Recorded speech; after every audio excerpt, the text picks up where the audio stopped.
And this was one of the races in Wyoming, one of my favorite states. I was like, this is the target. We're going to go after this one. And so I didn't even start with anything really shorter. I did like the local half marathon 8 months beforehand, and then jumped into this, got up to where I was doing like 100-mile weeks, which is where we're getting into the 16-hour mark. It's just too much. And I want to start with the hardest thing, basically.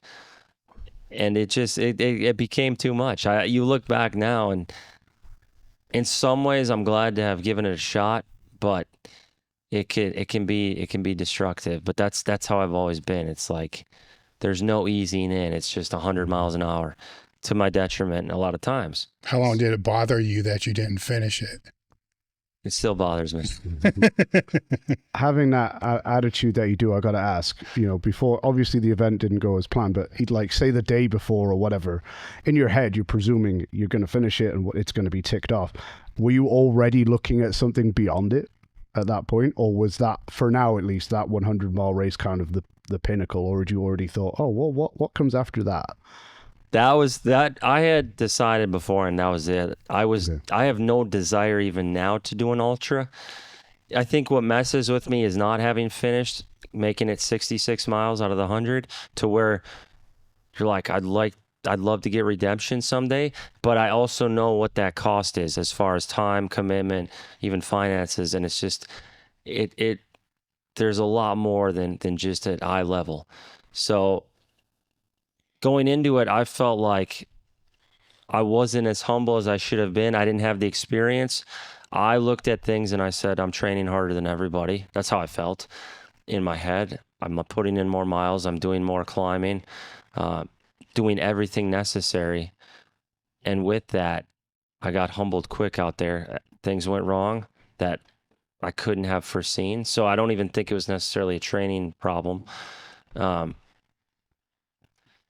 Got water poisoning, basically. When it got to a point where you're drinking out of streams in a sense, and you have like a filter bottle, but it's easy for that to get mixed up, which one's got the right lid, the bottle, and you can kind of give yourself some parasitic issues. Mm-hmm. So at mile 30, I'm basically having to go to the bathroom constantly, and that was a huge issue. Mm-hmm. And just then I was using baby wipes, which I didn't realize the alcohol from them. Oh shit. Yeah, so there was just this whole thing derailed everything, and I kept hanging in there as long as I could, but just rookie mistakes where I didn't think about these little things I should have, the little loose ends. But to answer your question, like there's definitely nothing greater than that I'd like to do. Like I dialed it back now to like the marathon distance, and that's even I limit it to like once a year. It's like there's no more than one a year. I don't want it to get back to the same cycle where it's like, oh, we got to do 3 marathons and we're always in prep and that's a priority. Because obviously as the race gets close, like you do somewhat have to lock in that last 8 weeks and you have to take it very serious and dial it up. But I don't want that to be the case all the time. So I'm trying to find more of a balance. So when you dial that up, then what does the weight training look like? Then the inverse of that when you pull it back? I mean, is there a phasic approach that builds this whole year? Yeah, so after the 100-miler, I didn't want to really run much after that. So I would do 2 days a week of like 6 miles. It's like 12 miles a week. And I went full on into lifting, pushed the lifts up, put like 20 pounds back on, got up to like a 510-pound bare knee squat, 353 bench, and a 640 deadlift. And that was kind of the peak, and I looked completely different, a lot bigger. And then I started having back pain again. And then we got back into, I'm like, all right, I'll start running a little more. So when I'm close to a race, the lifting may go back to just the main lifts where it's like I'm benching, and then I'm doing, I was trying to do deadlift. That really hasn't been able to be a thing, but split squats have kind of turned into a main lift because I can work the legs. It helps a lot, and it's not painful. But benching, split squats, and then some mobility work every single day. I still do that on my hips. That's been key. And that's kind of what it looks like as a race gets close. And then if a race isn't close, I throw in all the accessories. I'm lifting 3 days a week, 2 upper, 1 lower. I've just kind of had to make it where Bulgarian split squats are the main lift instead of deadlift and squat because the back. Sure. But I like them, and it trains the legs hard and posterior chain, and I don't get the pain. And I've kind of just had to make peace with that. True. I mean, I've got written down here, and I think this is cool. After your event, the 100-mile event, you had down that your squat was at 385, bench was 275, deadlift was 501, which is a pretty far cry from where the numbers you're giving there. So if someone is trying to be, let's call it a hybrid athlete, we all know what that term means, right? Does it require a certain amount of confidence that if you're going to dial up the running, you have to be happy or confident that those lifts can go down, but they can also come back up? Likewise, when you're focusing on the lifts more, your running times aren't going to be as great. So there's going to be a certain amount of confidence in yourself where you're desperately not trying to grip onto both of those at the same time. Did you find that hard to deal with at first, or did that come kind of naturally? Yeah, it was easier to deal with, and it took 12 weeks to go from like the 385 squats to 510 and 275 bench to 353. So muscle memory was part of it, gaining basically 20 pounds back, eating properly, like all that played a huge role in that. And I was confident I could get it back. I'm almost trying to get to where there's more of a happy medium now, where it's like, I want to be able to bench 315 pretty much at all times and still be fairly fast. And then when the race is 8 weeks out, it may take a bit of a hit. And it got down to 275 this last go around. But going into the ultra, like I stopped lifting almost 2 months out, which was a huge mistake.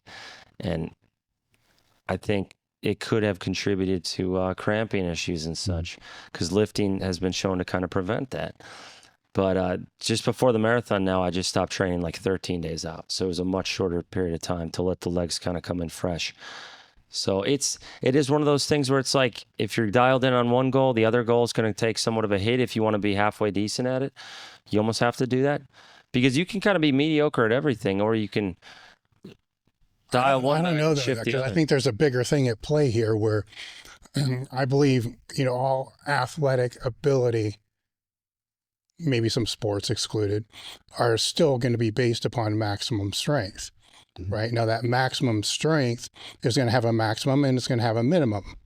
And the minimum is going to be what's going to be required to be able to finish the ultra or the marathon or whatever it is. And let's say it's a 400-pound squat, right? Well, if you start at the 550, 565 and it drops to the 400, cool. But if you're only at the 400 and it drops down to the 185, now do you have knee problems? Do you have all these other things because the structural integrity isn't strong enough to be able to handle the miles? You know what I say? So it's a matter of, and yours is probably going to be higher because of your background than what's actually required. But I think that a lot of marathoners and stuff lose sight of this. And then what happens as they get older is that minimum drops just a little bit. Even with a little bit of training or no training, even if they don't do any training, their maximum strength is going to drop as they age. And then boom, that can be a tribute or a cause of their knee issues, hip issues, or whatever it's going to be. So it's figuring out what that minimum is, right? And maybe the 385 is higher than what your actual minimum is. Maybe your minimum's like 315, which means it doesn't have to go up to 600. You don't know. You'll figure that out. That will be figured out. But I think that's a bigger role than a lot of people give credit to with that. Now, the bench, it's probably debatable with what you're doing there. But the split squat most definitely is going to probably be one. Some kind of hinge, which you're kind of fucked on that one a little bit, is probably one. And the squat would definitely. What else would you think would fall in there that I'm not thinking right now? I don't know. I'd maybe a loaded carry or something like that. Like for postural strength is probably going to have a great carryover there. I mean, when you're running a marathon, it's hard to just carry your body weight for that long, right? And I think, and people need to be quicker as well, I think is the thing maybe that misses. Please correct me if I'm wrong here, but my granddad was a marathon runner. I think he did his last one when he was 68 or 69. And people always hear marathon pace and we kind of think it's slow. until someone who's good at marathons runs past you and you realize that they're basically sprinting for 3 hours straight. So I think the other, lifts definitely, but some kind of speed or power work, I think, is missing for a lot of people there. Because if you want to be getting those kind of times, like, you're running a lot faster than people think you are, What do you think about that? Yes, I think core work, like, to an extent, because you feel it. Your core gets very sore running that long at that speed. That's part of it. So that's where, like, the single arm farmer carries I like a lot. Those seem to help. And then the other big one for me is just the split squats, and that's kind of what I'm doing in place of squats. And I'd love to have a hinge movement in there. It just gets to a point where it's just not going to cooperate, unfortunately. But you still get the posterior chain to a fair bit, and the quads and adductors with a split squat. So I push those very heavy. I mean, a week ago I was doing sets of 5 with 250 pounds. It's with the bar, and then sets of 10 with 221 pounds. So that's something I definitely push, and it has kept me injury free. Like, I don't get knee issues. I don't get any other issues. When I was getting into it, I had some shin splints and stress fracture issues in my tibia, but everybody does when you're getting into it. It's like you talked about with shirted benching, where the radius and ulna, the forearms they're under such a load that they're not used to. They get microfractures, and they have to come back, and the bone has to literally remodel to be able to support that weight. So it's the same way when you're pounding on your legs. The bones literally have to remodel the tibia to come back stronger. But everyone who ups their mileage and is heavier and goes through running, that's part of the process. True. For people who are listening to you talk about this now, someone who's very successfully gone from, should we say, pure lifter to more of a hybrid athlete now, what advice would you have for people who are just starting to do that? Because, people will just go, okay, I'm going to start running twice a week or whatever it might be. But there's going to be more to it than that, right? There's going to be different types of fatigue. There's going to be impact on the joints. Running technique would be, I think, a great point to make on, because we all assume we can do it. So what advice would you have for people who are maybe looking to branch out there to make sure that they do it well? Because I think that transition is generally not managed particularly well. Yeah, I think, like with lifting, get a coach, because there's so many things that I learned. I thought you would just go out and run the same pace every day or whatever. And there needs to be structured workouts. It's just like with lifting, like the conjugate method, where we have a max effort day. There's a dynamic day. There's the more hypertrophy repeated effort day. So every day has its purpose. It's not all the same thing every day. It's the same way with running. You don't just go and run the same speed every day. So that's a big part of it. That's how you improve. And that's when I saw a breakthrough. It's like, you got to have days where you're doing certain distances at a certain pace, and days where you're just holding back a bit. And that's kind of the key. So that's the big thing. But it can be done. They can be balanced, and it does wonders for your health. So I've enjoyed this journey, but make no mistake, at the end of the day, I'd still be like loving pushing for like a 750 deadlift. That's what I'd prefer to do.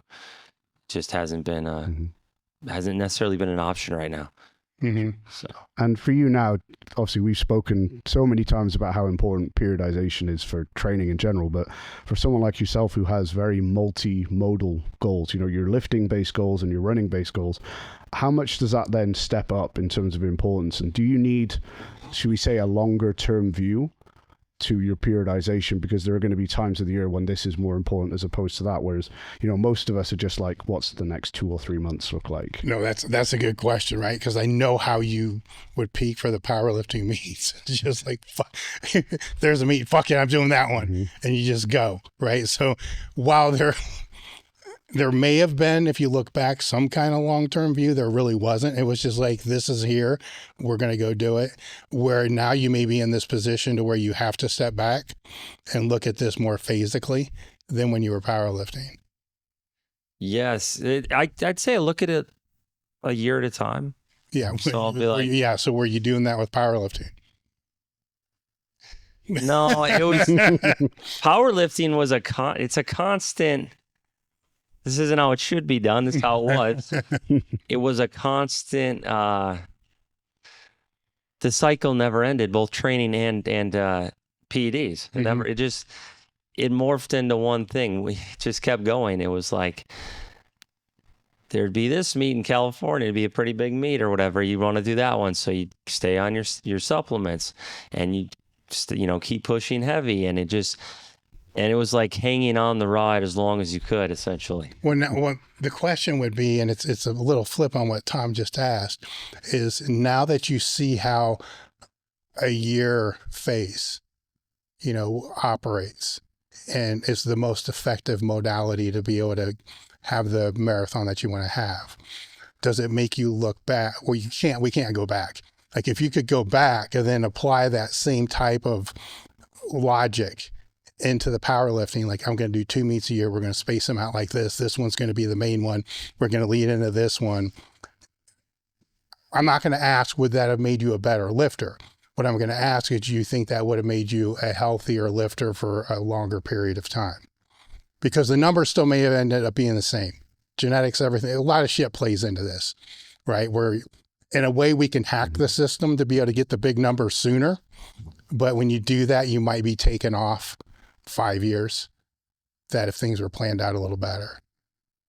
Yes, I definitely would have changed a lot of the structure of it, as far as probably just like you said, it'd be a meet every 6 months. If I could have done this optimally, it would have been 2, even probably 15-week cycles. So it'd be like 30 weeks of the year that you're on an actual cycle. And then during that other time, I would have brought the test down to about 125. And I would have planned it out in that manner, and then just had those periods where I'm ramping up going into the meet and doing more foundational, higher volume work outside of the meet, more isolation movements.